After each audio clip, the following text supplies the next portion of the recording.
Welcome to Jefferson Liberty Radio, the voice of the state of Jefferson in the Central Valley. I'm Matthew. Alan is actually out this week. He's not feeling well, so be praying for him. He's, I think, affected by the smoke, and be also praying for the fires going on in California. So many people affected. So, but we have a special guest today. We have Marie sitting in with us.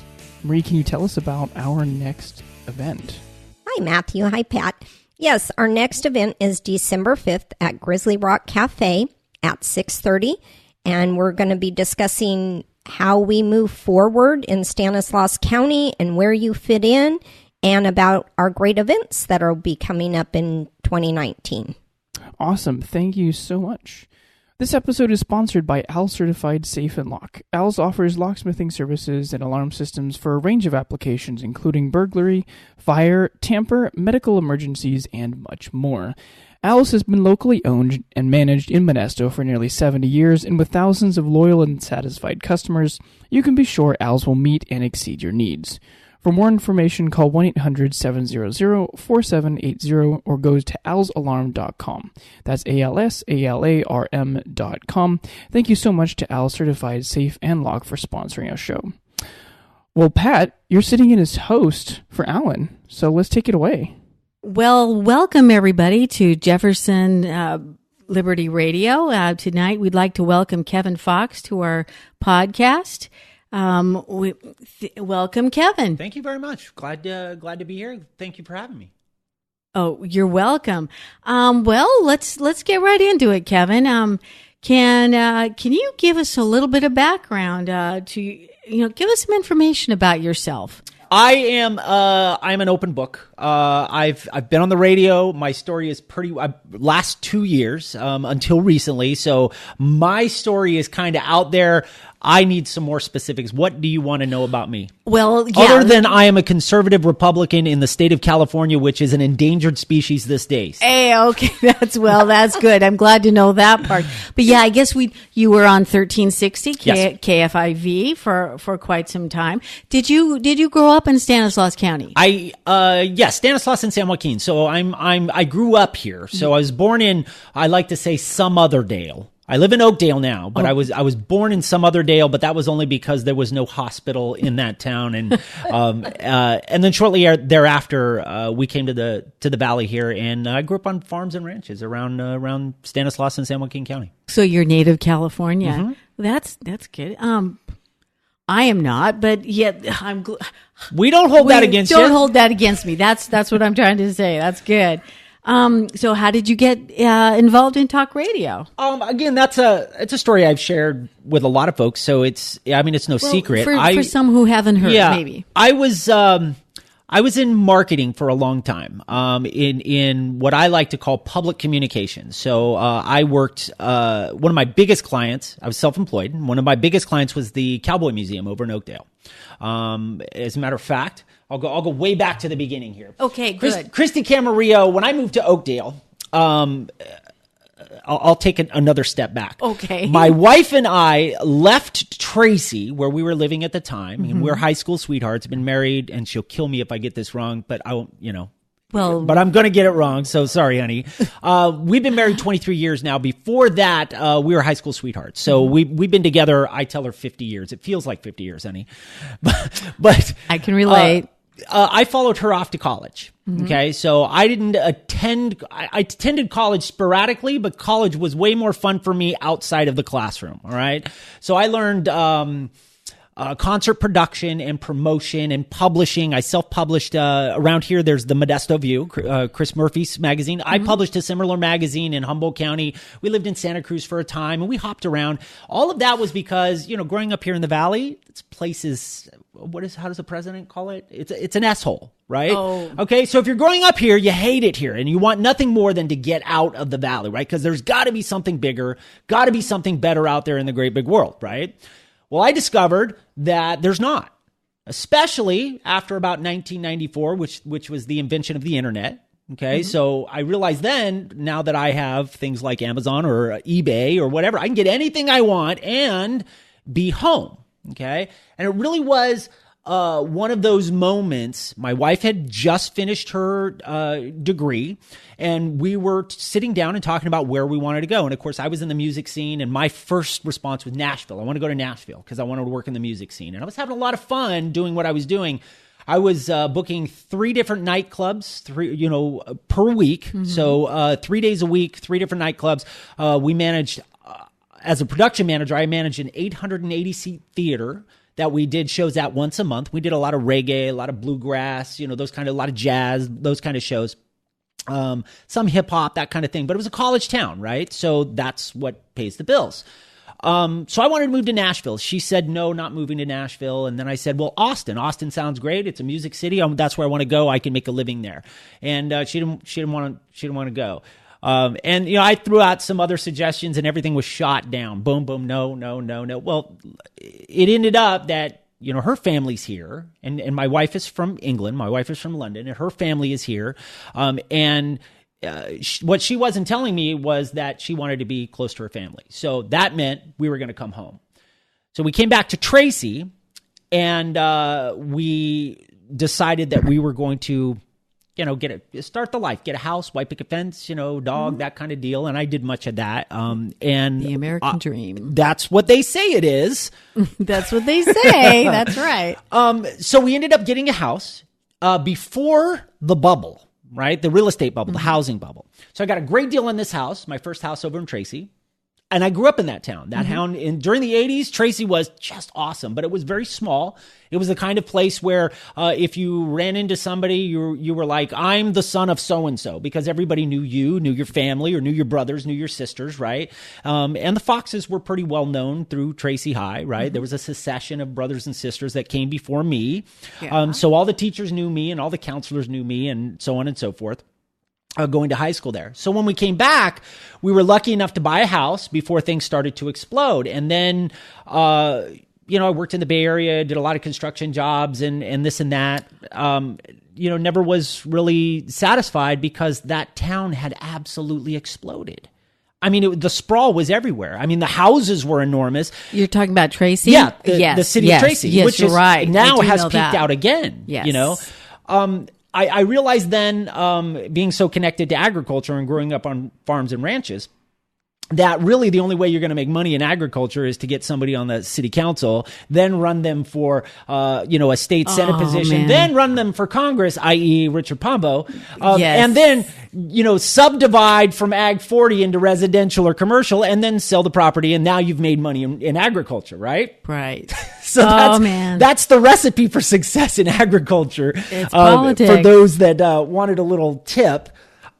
We ended up pregnant, first child, and I realized I did not want to raise my baby in the town that had sprawled. It was not the small town that I wanted it to be, And so we began looking. We looked all up and down the valley. We knew we weren't going to leave. We wanted to be close to family. Gustine, Newman, because that's what we thought we could afford. And just on a whim, we decided to take a drive out to Oakdale. And Oakdale has this kind of perception that it's very exclusive. And it is not. It's kind of a perception. And we had found a house that had literally, the realtor just put the sign in the yard. And I called them up and I said, come here now. And was lucky enough to get that house. And now I'm back in a town that was very much like the town I grew up in. Very small, tight-knit. With the one stoplight at that time, maybe? Well, yeah. Well, at least this one has a big left. Okay. Yeah. There's still farms and ranches around it and less subdivisions. Right. Yeah. That lovely town, Oakdale. That was the long version. I apologize. Well, that was good. Well, now I know you better. That's good. So you got into talk radio then, and so you got into talk radio, and we were glad to have had you on 1360, so we got to listen to you. Well, but what we need to know is what prompted you to leave local radio. I actually never got to the talk radio part. So I'll back up a sec. I was Okay. working for Oh, Cowboy you didn't. Museum. You didn't. I That's did. right. I did 5 documentary films for them out of necessity with the work I was doing for them. And How interesting. Dave Bowman was on Do know him. 1360 at the time, and Dave and I became friends as I was a listener to the show and a frequent, well, I shouldn't say frequent, occasional caller. I was more of the guy that banged on his dashboard were and a bit my lip pain. or screamed, at the radio. And occasionally I would call in. Dave and I became pretty good friends, and he would have me on from time to time to promote the Cowboy Museum or things that were happening around Oakdale. When the producer's position became available at the radio station, I literally had no idea what a radio producer did, so I bought Radio Producer's Handbook off of Amazon. That's funny. I read it Radio all in one Producers for night and Dummies. thought the only thing I don't do already in here, having made 5 and produced, directed and produced 5 documentaries. That's impressive. That the only thing I didn't do that the book listed was get show hosts coffee. And I thought, well, I could do that if you ask. And so I got that job. And then approximately 3 years later, after some host turnover, I was offered the on-air position. How long were you there? I was there 5 years. Yeah, 5 years with that company. Okay. That was. I'm sorry? That's how I met you. Was Yes, when I was That's how I on met Marie. Dave, Marie. That's Dave Bowman's show. Yeah. I met Kevin Fox. Okay, well, that's good. That was. I just remember hearing you. I was just a listener. Never a call in.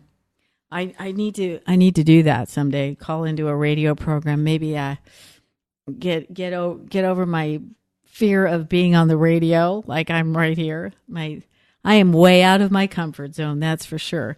But I'm working. You're doing fine. Okay, Yeah. thank you, Kevin, for saying so. So, you've been a pretty keen advisor or observer of local politics. How did you get interested in politics, and how did you think about the election this year, the local election? Well, there are certainly some disappointments there, isn't there? Yes. Well, disappointments for me. Yeah, for sure. I got interested in politics pretty early. My first recollection of becoming politically aware was 1979. It was the Iran hostage situation. Okay. Maria's probably heard this story before. Again, I'm pretty open book. I just recall waiting for Dukes of Hazzard to come on. Right, because every night we would watch. You were young. Yes, you were young then. Every night, my father would get. We were in a double wide out here where Home Depot is in Riverbank. That's where our ranch was at the time, and we had 12,000 pair of king pigeons. So we raised squab at the time, and not many people even know what that is these days. But it was a delicacy, and we shipped to Asian markets. So we were the largest exporter at the time. Nevertheless. 1979, I remember my dad had a black Lazy Boy, and I was waiting for Hee Haw to end and Dukes of Hazzard to come on, right? And so I recall the news coming on, and my dad was a avid news watcher. I never was at that age, but I remember the incident coming on and remember the images of people in hoods being led, with hordes of people around them, and they were burning flags, American flags, and what is happening here? And then I began to pay attention, and I remember the transition between Jimmy Carter and Ronald Reagan, and I don't recall the specific conversation, but I remember asking my dad, who is that man, Ronald Reagan? And my dad began to explain, the office of the presidency and what that entails.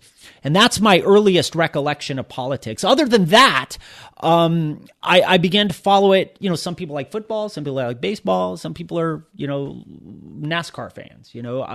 That's how I view politics. It's a game. It's a mind game. It's a money game. It's an emotional game. I can see that. I can definitely understand that. Yes. And it's full of statistics like baseball is, and lots of things. And so that's sort of how I I see it. I hesitate to call it a sport because it's toying with people's lives, but there's a reality to it. Yes. It's how it's done. Yes, yes. So local politics, Local politics. Let's address that because at whatever level, all politics is local. Tip O'Neill, Yes. the famous saying from Tip Goes O'Neill. back to the same era, and the he was a 1980s. Democrat. Yeah. Yes, yeah. As far as the most recent local election, as I said, there's some disappointments there. A lot of people, myself included, thought that there would be a red wave. We thought we could rally the conservative base. I think that we did a fair job of that.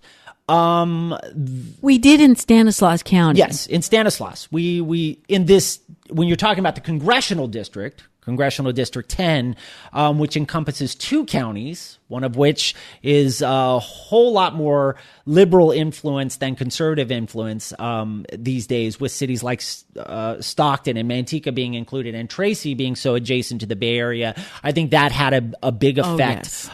In the end, it did not early on in election night, numbers, but in the end, I think that was a large influence. And then admittedly, the entire, my observation of the entire congressional race was, I think people tired of the two sides consistently probing each other for weaknesses, because I think in some part, for both sides, by intention, they were trying to turn folks off of the election, hoping that if folks didn't vote, that numbers would fall in their favor.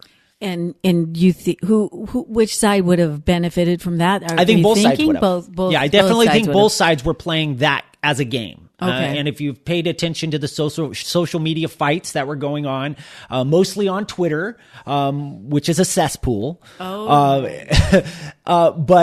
I think that both sides were, like I said, probing each other for weaknesses. It's like that playground game where you keep punching each other in the shoulder until somebody flinches, and that's how that's how it's done. You're probing for weakness, and if you can get them to flinch, then you point and laugh, and hopefully everybody on your side is laughing with you and not at you. Right. That's yes. Yeah. So, Marie, you had a question. Would you like to, maybe we could insert that one right here. Well, my question is, what did you think of the most recent article on the GOP is dead? Kristen Olson's article that the GOP is dead and blaming Trump for it. So I don't think that she's blaming Trump. I think that she's blaming the incivility that has emerged, not just in the pro-Trump camp, but across the board. We hear it from Democrats out of Washington as well. Pelosi spews it. Schumer spews it as well. So you can't point the finger at Trump. And I have my own issues with Donald Trump as a politician, as the president. But as a businessman in his management style, I'm very aware of his style. I've dealt with people in the corporate world that have that near exact style. And it can be effective in a business world.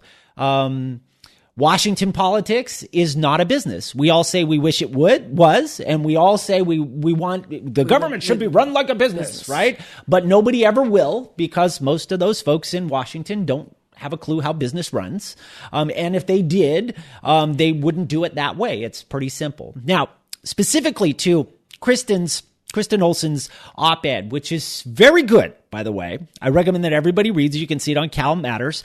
She brings up some very valid points, points that have been looming for a very long time. Debatable, definitely arguable if the party is over, if the party is dead, which is how she states it in the article. And I love Kristen. I love Kristen very dearly. That rhetoric has been pushed for quite a while by soft Republicans in the California State Assembly and California State Senate. Same group of folks started with Chad Mays and some other folks that have a good point.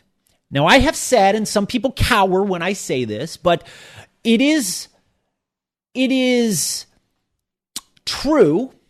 How much it's true is arguable, but it is true that California Republicans tend to be different than Republicans across the country.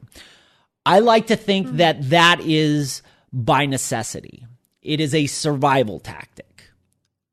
For a very long time, the Democrats have dominated. And when I say Democrats, I don't mean the blue dogs like we know around here in the Valley, the Condents or the Cardozas or those folks. Those aren't the Democrats that I'm talking about. We all know that we're talking about the Kevin De Leons, or excuse me, I'm sorry, Kevin Leone. I want to pronounce his name properly. Yes. But, we want to honor his heritage, right? We certainly do. I'm being cheeky. The liberals, whom for the past 3, maybe 4 decades, who progressively have taken over and is now a supermajority in Sacramento, we have been conditioned as Republicans, as conservatives, to tolerate things. Now, some of us like to say, and I say it this way, and I didn't coin the phrase. It was coined on my show, but I didn't coin the phrase, but I adopted it. Those are my libertarian dents. So when somebody, mostly on the left, passes a bill that we all know we hate, and it's going to destroy the state, we are forced then to suffer the consequences. That is conditioning. It's by process. And I think that it is true, maybe arguable, but it is true that California Republicans, and I'm sure New York Republicans, are the same way, and we'll see the same thing happen in Florida, right? We just give it time. The same thing, same words I'm saying right now will evolve in Florida, that out of survival, we will have to tolerate. We may not like it, but we'll have to tolerate it to survive. And that's the reason we're starting to see now the call for things like Republican light, which is, and she said it right in her article, a new way. Well, if you remember, before Chad Mays was ousted, as Assembly minority leader, that's what he was calling for. He went down to Southern California and he got Arnold Schwarzenegger behind him, and he got, other soft Republicans. We often know them as rhinos. I hate that term, but we know them as rhinos. He started preaching New Way California and was trying to promote this marketing idea that we need to be more cooperative with now they say Democrats, but we all know they really mean liberals. Okay, because Democrats barely exist these days as we know them traditionally. Okay, because, liberals traditionally are almost non-existent. I think those folks, if you're a traditional liberal, you have transitioned into full-blown libertarianism, and it's pretty much leave me alone and get your hands out of my pockets. Because I'm trying to do my job here. And I think that transition has happened long ago. So we're talking progressives that are in control of most of California government. And like I said, they have been pushing this idea that in order to survive, we have to compromise. And then that compromise becomes a dirty word for those of us who are a lot more conservative. And honestly, I consider myself a moderate Republican because I grew up here in California. And here's some realities. There's a lot of biblical issues, religious issues that I really I'm hands off on. I know what I believe, and I would hope that you would read the book and you would come to believe those things too. Yeah. I believe that. But again, my libertarian dents. You can't force it. And exactly. That's what my they're libertarian dents say, that's not my business. Right. You live your life, and I don't care what goes on in your bedroom, as long as it's not hurting other people. And those are those libertarian things. Exactly. And I'm sure that if you listen to my show, you've heard me say, I am pro-choice. And people get shocked. Oh my God, you're not pro-life? And I said, no, that's not what I said. I said, I'm pro-choice. I hope you choose wisely. I know what I would choose. I know what Jesus wants me to choose. I know what Jesus wants you to choose. But it's not my choice to make. Even by legislation, I don't feel it's my choice to make. Does that make sense? Yeah. Yes, that does. Yeah. Well, you talk about compromise, and you were talking that cap and trade that's going to be coming at the end of this year. That's one of the things we probably should have not compromised on, but that's just my opinion. Well, the one thing you can bet on with this election, statewide, speaking on a state level, and I will wager, you want to bet, Matt? You want to bet? I bet you $1 to a donut right now. We're going to Matthew wants to bet. more. He said yes. You want to bet, all right? Okay, I'm putting $1 on the table. If we do not get taxed more, this $1 is yours. All right? Because I guarantee you what we're going to get out of this election is more money ripped out of your pocket for frivolous reasons. Yes, like I said on my Facebook today, this turnip is out of blood. So we'll see. We'll see. I think you are unfortunately correct. So you consider yourself a conservative Republican, is that right? Yes. Or did you say you're I'm moderate? a moderate Republican. I'm definitely conservative. Okay, definitely conservative. But I'm a moderate. Maybe Republican. Socially. I am a little bit confused about that. It comes down to that. that California thing. Yes, there are social issues that I really just aren't. I don't care. It's kind of libertarian. Leave me alone. You're more talking to Justin Quigley. You're more libertarian, sort of like I see. Leave me alone. A lot of, I mean, in talking to the Condents, I see them more that libertarian mode. Just leave me alone, stay out of my business. Where I'm not that way. So, but I respect that. And I do see that in some areas, but I personally, knowing you for so long, I've always thought of you more as a libertarian. I lean a lot more, definitely more libertarian than left. Oh, well, yes. Yeah, I think. I I hope so. But again, I grew up in the 1980s during the punk scene. Listen, my experience with social issues that tend to take a political tone are that I have seen some things. I don't agree with those things, but this is the reality of the world. And I am smart enough and I am conservative enough to know that if it was a Sodom or Gomorrah, I'm gonna walk away. Good. You know what? I'm not gonna. That's not my business. I don't want anything to do with it. But I can't help those folks that are involved in that unless they want my help. And if they want my help, all they got to do is ask. And I'm, as always, happy to give my opinion about stupid stuff. Yeah. Well, we appreciate your point of view. Definitely, Kevin. Well, I think we've pretty much covered that part. Let me just ask you this quick question then. Since we do have a supermajority in the Democrat Party this coming fiscal year, this coming year, unfortunately, and probably more to come. Several years, yes. Do you see us getting any better? Do you, or is it just doom? Are we doomed? I don't agree with, in general, in a life sense, I don't agree with the doom and gloom attitude. Because that's a personal thing with me. It's like, if you're going to have that mindset that the sky is always falling, it's not going to suit you well. It's going to affect your physical health. That's the thing. And I've seen people break down like that. So I don't subscribe to the doom and gloom kind of thing. I think we're going to get more of the same. I feel like that there may be a tipping point where the progressives in control are going to take it just to the hilt and then decide that's all that we, the people, who ultimately is the government. Exactly. Okay. That's all that we, the people, are going to handle. And we've seen a little of that, most recently in legislation trying to be passed to regulate homeschooling.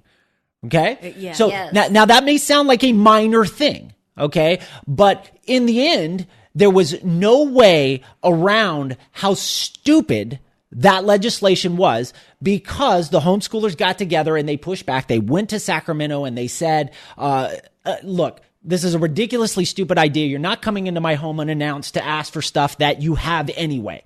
Just so you can go on TV and say, look, people, we're due something about this one incident that happened, an unfortunate incident down in Southern California with this family that was trapped in a house. Definitely unfortunate. But the whole thing was a media play, and we knew it. We knew it. And they tried to attract one group. I'll relate the same topic to the gas tax repeal. Okay. So they knew that passing the gas tax was a mistake. we were hoodwinked. I watched the vote on the assembly floor live, and I talked about it on the show afterwards, stayed up late. It was well past midnight when they took the vote. I saw the frustration from those conservatives and Republicans who were on the floor, knowing full well that they were going to lose anyway. But I saw what those folks were presenting to make their argument. And by those folks, I mean the progressive Democrats that were pushing for not to repair our roads, but more money that they could work with, because we all know the state's broke. And that's really what the gas tax was about. It's a deferment of payment that they owe going all the way back to CalPERS. Okay? So because everything in the state is broke, Jerry Brown just won't tell you how broke we are, because he keeps saying we have a surplus. Well, if we have a surplus, where is it? Show it to me. Why don't we have forestry management? Oh, no, he's not lying to us. Not at all, right? Wouldn't expect that from a politician. If there's a surplus in the state of California, why isn't there more help at DMV? You know, I mean, these are simple things, right? Good so question. The whole thing about the gas tax was a deferment of money, and we all knew it. The repeal, however, if you look at a map, an election map, and the way folks voted, we ended up out here once again, SOJ country, out here in the valley. We end up getting screwed because our roads are not getting repaired to the extent that those folks on that map, right? The two colors on the map were pink, which was us, kind of a grayish pink. And I guess they're trying to signal something with that. We're not red. They see us as pink. But all along the coast, from ultimately Marin County all the way down to just about San Diego, traditionally a conservative county, right? True. So all of that was blue. And so we all thought, or at least I did, and I hope you would agree, we all thought we got this in the bag. We're going to repeal 6. We're going to even the Democrats are behind this. Whenever you talk to one, Yeah. and we thought that because we didn't get the message. Did you guys get the message? During the campaign time, we saw nothing. Maybe once or twice on your TV, you would see a commercial that says, look, we really need this. That's why we should not repeal Proposition 6. Well, it was very poorly written, and it confused. Well, it was intentionally poorly written. Exactly. Yeah, I was gonna say, yeah. Thanks, Yes. Javier Becerra. Yes. Who did it intentionally. Absolutely. We're not stupid out here, Javier. If you look at the map, everything in that area was blue. They concentrated their messaging on the voting populace where they knew they could pass it. And where are they fixing roads in California? Out there. Bay Area, Yep. Santa Barbara, Los Angeles. That's why we have to pass Measure L in order to match money to fix our roads, right? Out there, no. And it was those same folks on the assembly floor that night when they passed the gas tax, the triple tax, that were arguing that it was their constituents that wanted this to pass. Yes. Well, here we are again then. I guess, it seems like we're just outnumbered, huh? And Can you say we lack representation? Lack representation. Where should we go for that? How about the state of Jefferson? So, what, do you have another question? I know where I do. This So is do you fun. see- I've never done a podcast like this. Well, so this my is gosh. fun. Okay, Yeah. good. I'm glad you're Just enjoying so it all. everybody knows, can I pull the curtain back? Can I expose the wizard here, Matt? Oh, please. Okay, so we're in a dining room at a very lovely table. Matt's got a really great setup here with audio equipment. This is not at all what I'm used to doing, but this is a great conversation. More people need to do this and Absolutely. have a conversation around a table and just talk openly about how they feel. This is the problem.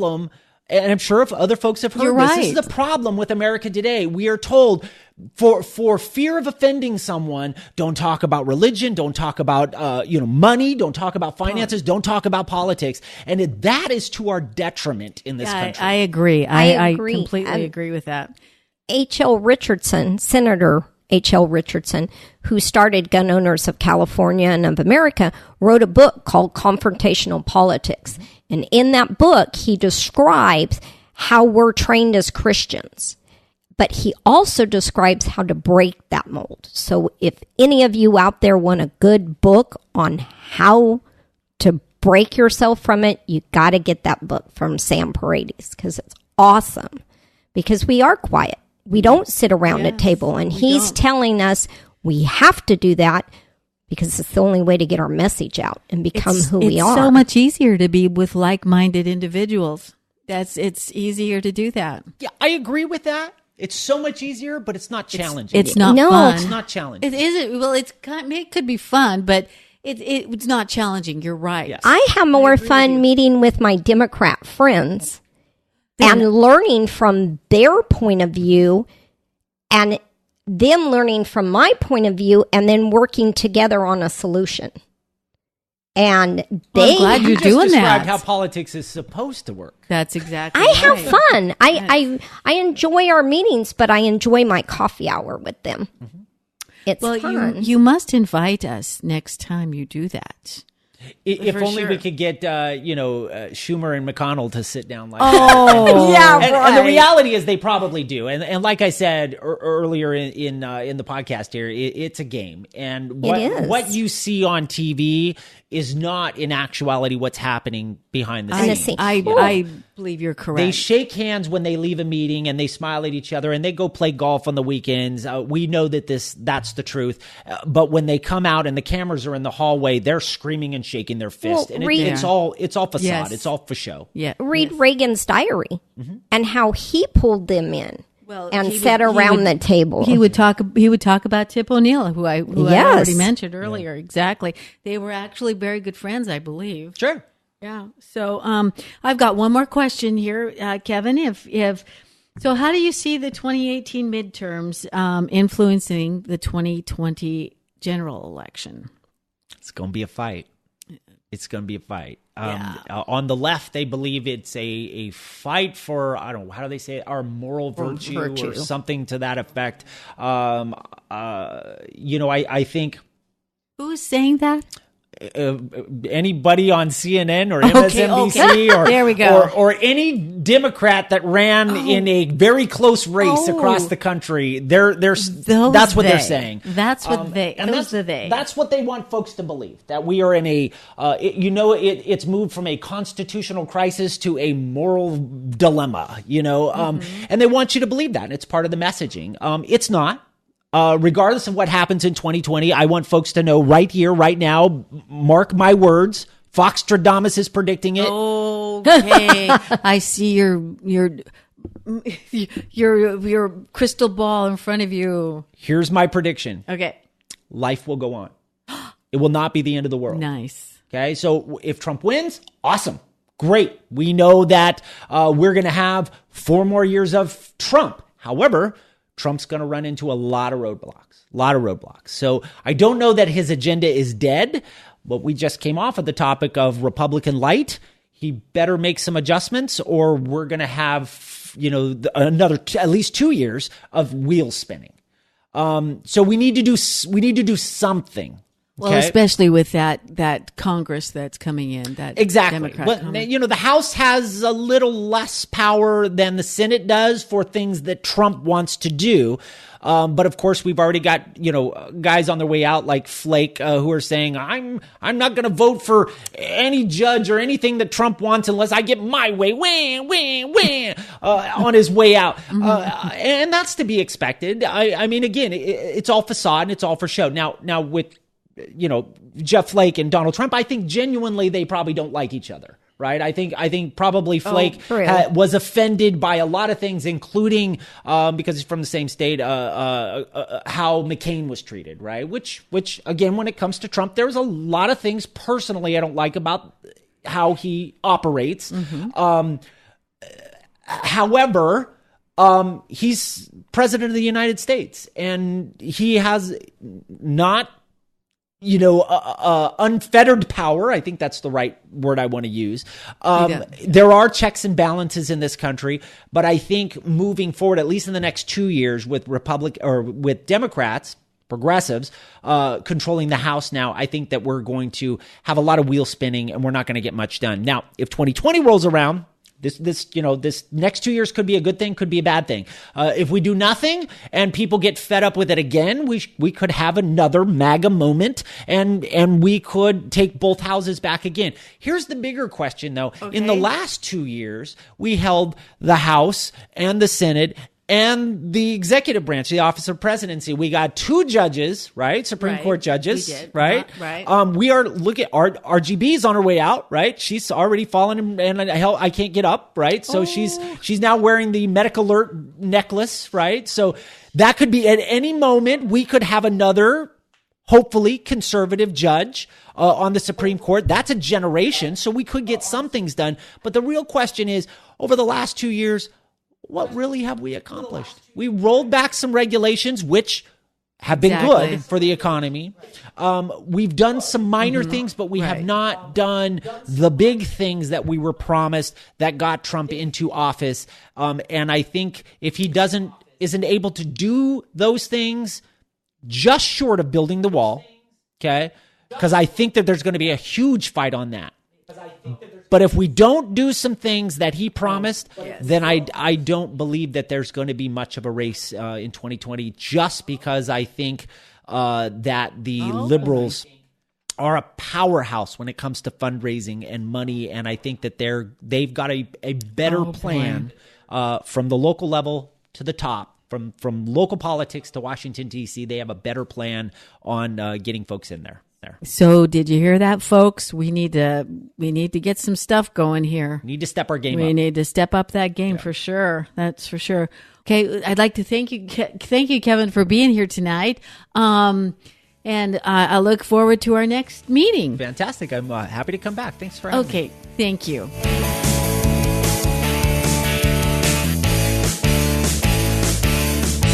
Okay, coming up on December 12th, the State of Jefferson meeting will be at 6:30 at Grizzly Rock Cafe. We'll have Jake Wanger, former MID board member and local farmer. He'll speak on the water issues. You won't want to miss that meeting. Thank you, Pat. If you are interested in sponsoring our show, you can head over to jeffersonlibertyradio.com or email us at sponsors@jeffersonlibertyradio.com. We would love to hear from you, our listeners. Email us at feedback@jeffersonlibertyradio.com or via our website, again, at jeffersonlibertyradio.com. We'd love to hear your questions and comments. Don't forget to subscribe to us on iTunes if you aren't already, or your podcast player of choice. Leave us a 5-star rating there. We would really appreciate it, and it does help our ratings a lot. You can find us on the typical social media, Facebook, Twitter. You can also find us on Spotify, YouTube, Google Play, and even alternative media such as BitChute or Gab. Thank you so much for listening to this episode, and we'll catch you next time.